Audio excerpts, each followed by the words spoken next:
ये कहानी है सागरपुर नाम के एक गांव की, जहां खुशीराम अपनी पत्नी माया और बेटे राहुल के साथ रहता था। खुशीराम पेशे से एक किसान था। उसके पास बस एक खेत था, जिसमें वो खेती करके अपना गुजारा करता था। लेकिन खेती से भी उसके घर का गुजारा बड़ी मुश्किल से ही होता था।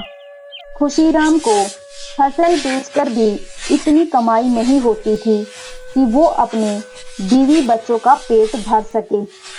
कभी बारिश की वजह से तो कभी बारिश न होने से उसके खेतों की फसल खराब हो जाती थी। एक दिन खुशीराम की पत्नी उससे कहती है, अजी सुन रहे हो क्या? घर में कुछ भी खाने के लिए नहीं बचा है। इस बार तो हमारी सारी फसल बारिश के कारण खराब हो गई। थोड़ी बहुत बचत थी, वो भी खर्च हो चुकी है। हाँ माया, यही सोच सोच कर तो परेशानी हो रही है कि इस साल का खर्चा कैसे निकलेगा।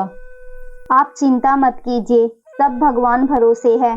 अभी आप बाजार जाइए, राहुल को भी बहुत भूख लगी है। एक काम कीजिए, आप 1 किलो प्याज ले आना। राहुल को प्याज की चटनी बहुत पसंद है। ठीक है माया, मैं जाता हूँ। इतना कहकर खुशीराम बाजार चला जाता है। भैया, प्याज का क्या भाव है? अरे भाई साहब, 250 रुपये किलो। क्या भाई साहब, इतनी महंगी प्याज? भैया, सोना बेच रहे हो या प्याज? गरीब लोगों को जीने दोगे या नहीं? अरे भाई साहब, हम भी क्या करें, जितनी महंगी आगे से आती है हम तो उसी हिसाब से बेच रहे हैं। हमारे घर में भी तो बीवी बच्चे हैं ना, उनका पेट भी तो हमें भरना है।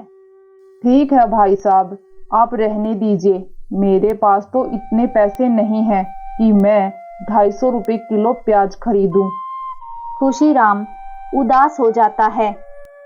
फिर उसे एक ठेले पर टमाटर दिखते हैं। एक काम करता हूँ, टमाटर ले लेता हूँ। खुशीराम टमाटर वाले के पास जाता है। अरे भैया, टमाटर क्या भाव दिए? अरे भाई साहब, 100 रुपये किलो। क्या 100 रुपये किलो?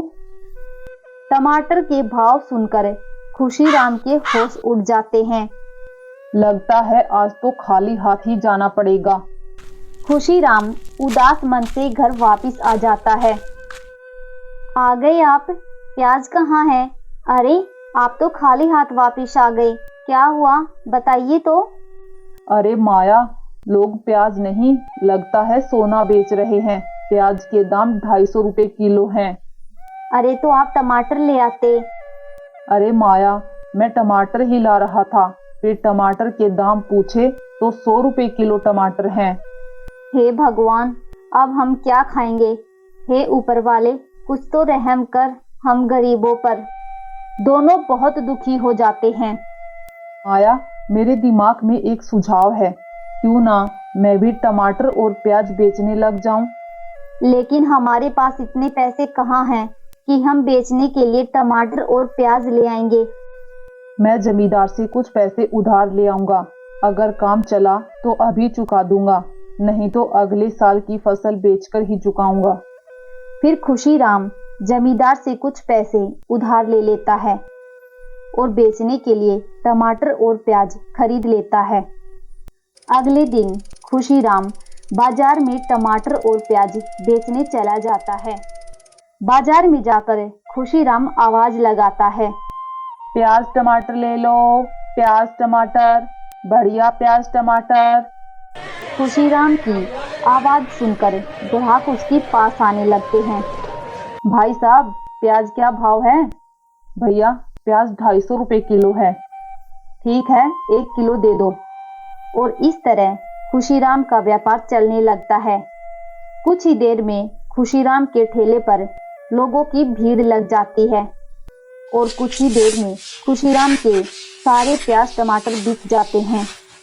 उस दिन खुशीराम की अच्छी खासी कमाई होती है। शाम को खुशीराम घर चला जाता है और अपनी पत्नी को सारी बात बताता है।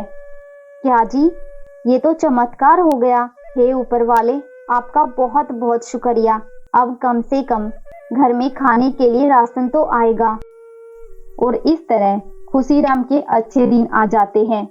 वो अब फसल के साथ साथ सब्जी बेचने का काम भी करने लगता है।